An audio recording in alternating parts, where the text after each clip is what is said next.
का मौका होता है। भारत के गौरव की पुनर्स्थापना हो। ये आम आदमी की सभा है।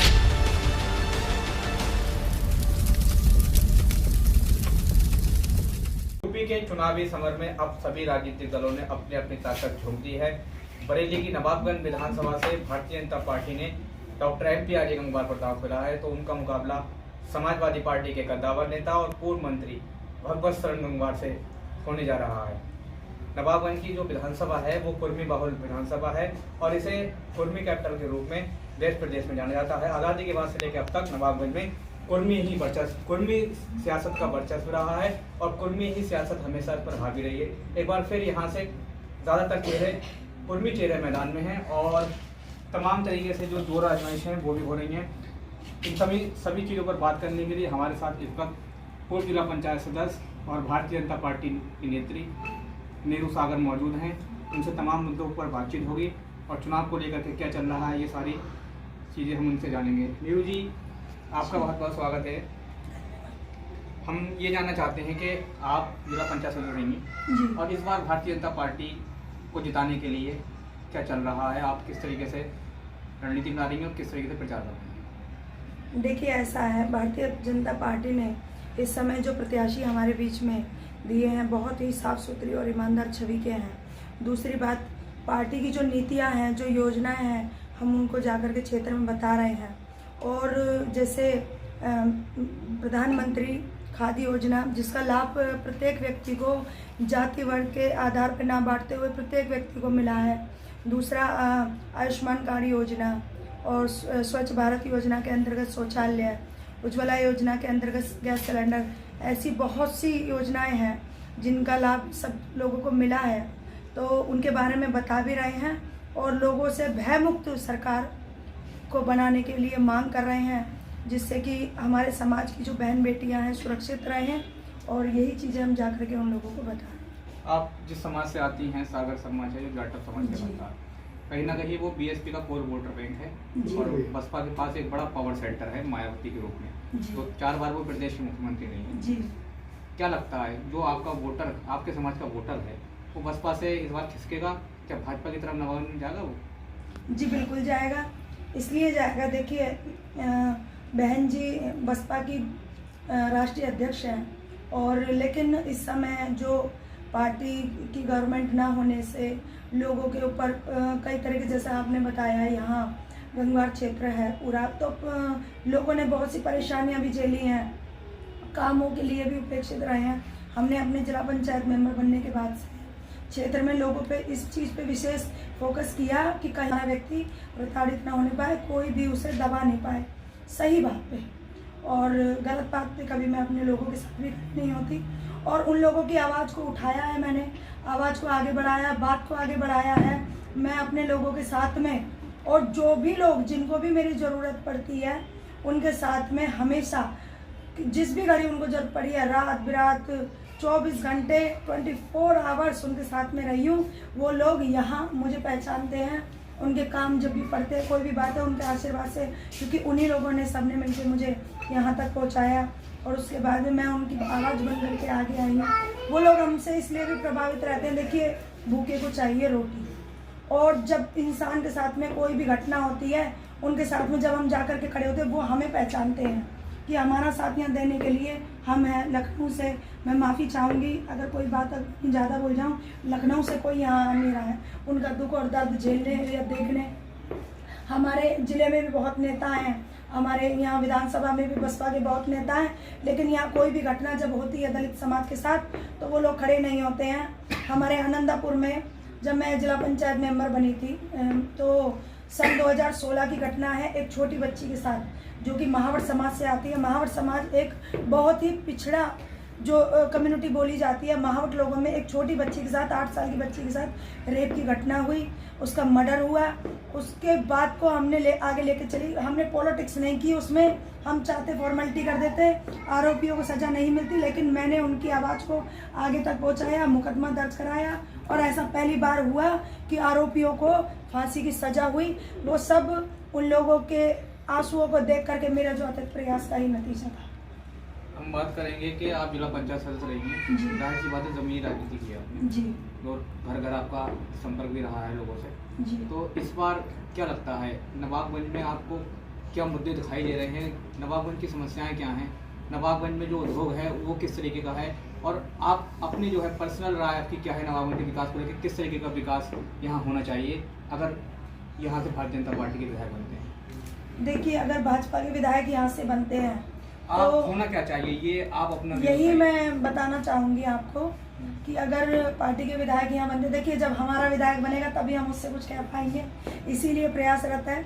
और हमारा अगर विधायक यहाँ पे बनता है तो गांव-गांव में जहाँ भी लोगों को छोटी से छोटी, जैसे गरीब लोगों को पेंशनों की या वैसे, मैं ये चाहूँगी कि ग्राम पंचायत स्तर पे गरीबों को दौड़ ना लगानी पड़े, ग्राम पंचायत स्तर पे कैंपिंग के जरिए ये काम हो।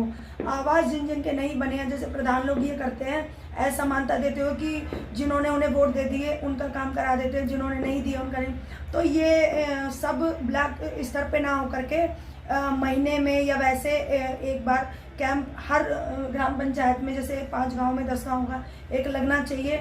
और विधायक जी भी ऐसे हैं जो जिनको हमारे पार्टी से प्रत्याशी बना, अगर वो विधायक बनते हैं तो उनके कार्यशैली में जानती हूँ वो प्रत्येक व्यक्ति से मिले। ऐसा कोई व्यक्ति ही शायद होगा जो इतने सालों में डॉक्टर MP आर्य से ना मिला हो।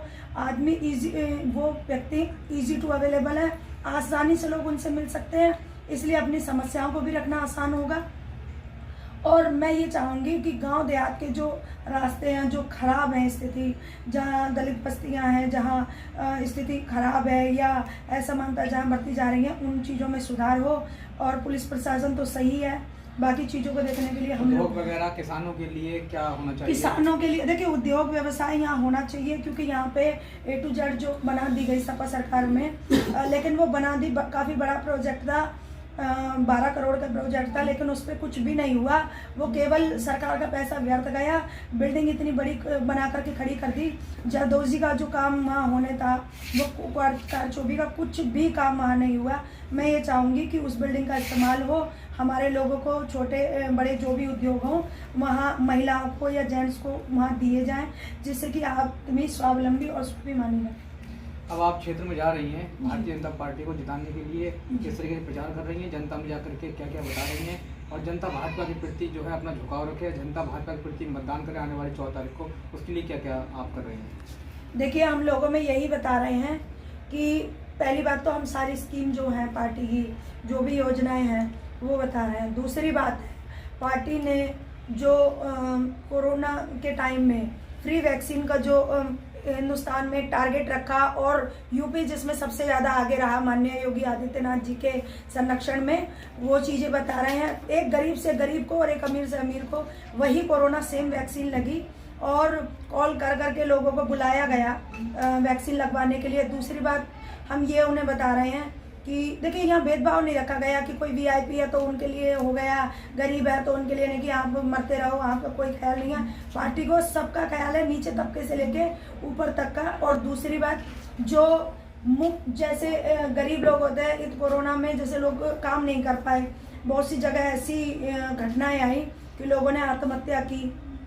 तो इसको देखते हुए हमारे मुख्यमंत्री जी ने जो खाद्यान्न योजना जो निकाली, महीने में 2 बार राशन का वितरण, और जिसमें कि तेल, नमक और चने की दाल, हाँ, ये सब जाके हम लोगों को बता रहे हैं। क्या लगता है इनके दम पे इस बार पब्लिक जो है वो जी बिल्कुल बिल्कुल, इनके दम पे भी, योजनाओं के दम पे भी विपक्ष के द्वारा, और वैसे भी तमाम तरह की खबरें हैं कि बीजेपी का विरोध बहुत है, किसान जो है बहुत परेशान है, महंगाई बहुत है, बेरोजगारी बहुत है, और लड़कियों की जो सुरक्षा है वो पूरी तरीके से कहीं ना कहीं बदहाल है और लचर है, कानून व्यवस्था का बुरा हाल है, रोजाना जो है जेलों में लोग मारे जा रहे हैं, कोर्ट में कचहरियों में लोगों की हत्या, वकीलों की हत्या हो रही है। ये सब विपक्ष उनको मुद्दा बना रहा है। राहुल गांधी, अखिलेश यादव, प्रियंका गांधी, ये सभी लोग जो है इन्हीं मुद्दों पर चुनाव लड़ रहे हैं। क्या लगता है? देखिए, ऐसा है, ये जो भी करा रहे हैं चुनाव से पहले यही लोग करा रहे हैं। ये गुंडे वही हैं जो समाजवादी सरकार ने अपने समय में बनाए, और ये एकदम तो खत्म नहीं हो जाएंगे। भारतीय जनता पार्टी किसी भी व्यक्ति को, ऐसे व्यक्ति को, असामाजिक तत्व को बढ़ावा नहीं देती है। और दूसरी बात है कि प्रधानमंत्री जी के द्वारा, देखिए आप मुस्लिम पे अगर गोलियां चलती तो ये होता कि देखो एक मुस्लिम पे को मार दिया, लेकिन उन्होंने विकास दुबे जैसे आपराधिक और खूंखार व्यक्ति को उन्होंने इनकाउंटर हुआ और जिसने पुलिस वालों के ऊपर गोलियां चलाई, ऐसे क्या वो हिंदू नहीं था, लेकिन वो गलत था तो वो मारा गया। तो ऐसे लोगों पीड़न की खबरें लगातार आती रहती है अखबारों में, चैनलों में, कि आज दलित को घोड़े से उतार दिया गया, आज फला दलित की जो है हत्या कर दी गई, आज फला दलित को जो है अमुक दलित को जो है मारा गया, आज अमुक दलित के साथ में भेदभाव किया गया। इन सब चीज़ों को दलित नेता या दलित होने के नाते आप किस तरीके से देखते हैं? देखिए, ये घटनाएं समाजवादी में वैसे मैंने ज़्यादा सुनी थी, लेकिन इक्का दुक्का जहाँ भी घटनाएं आती हैं नेता लोग थोड़ी ना करते हैं ना ही कराते हैं। अगर ये सोच है लोगों की बनी हुई, उसी सोच को हमें बदलना है, उसी सोच को चेंज करना है। और अगर जो आसानी से मान जाए ठीक है, हमारे विधानसभा में तो ऐसा हो नहीं सकता जहाँ पे नीरू सागर है, और ना ही होने दिया हमने, लेकिन धीरे धीरे इस चीज़ में सुधार आएगा और नहीं आएगा, और जहाँ तक भी वो होगा तो इस चीज़ को ख़त्म करने का प्रयास किया जाएगा, आगे अपने प्रदेश तक इस चीज़ को पहुँचाया जाएगा अगर कहीं भी हमारे लोगों के साथ ऐसा होता है। आप इसमें किसे जिम्मेदार मानती हैं? इसमें मैं लोगों की पिछड़ी हुई सोच को जिम्मेदार मानती हूँ, पुराने समय से, क्योंकि ऐसी समाज के लोगों ने बहुत ही ज़्यादा उत्पीड़न सहा है, तो मैं इसके लिए सोच को जिम्मेदार मानती हूँ। आज अगर समानता का भाव लाना है तो सबको साथ लेकर के चलना पड़ेगा और तभी कमल खिलेगा। नवाबगंज की दलित नेता और पूर्व जिला पंचायत सदस्य नीरू सागर ने हमारे साथ बातचीत में एक बार फिर नवाबगंज से भारतीय जनता पार्टी का कमल खिलने की बात कही है, और इन्होंने अब साफ तौर पर ये कहा है कि दलितों की आवाज़ केवल भारतीय जनता पार्टी ही उठाती है, और दलितों का जो हित है वो भी केवल भारतीय जनता पार्टी में ही सुरक्षित है। और आज जिस तरीके से भारतीय जनता पार्टी सबका साथ, सबका विकास और सबका प्रयास के नारे को चरितार्थ कर हर वर्ग और हर समुदाय के लिए काम कर रही है, वो कहीं ना कहीं इस बात का साफ संकेत है कि ये देश भारतीय जनता पार्टी के नेतृत्व में आगे बढ़ रहा है, और एक बार फिर भारतीय जनता पार्टी की जो डबल इंजन की सरकार है वो फिर प्रदेश में बनने जा रही है। बरेली से समाचार भारत के लिए मैं Altamash Siddiqui. Hey there. Subscribe to my channel. And also press this bell icon. So you never miss any new updates, cause whenever we upload new video you will get a notification on your phone.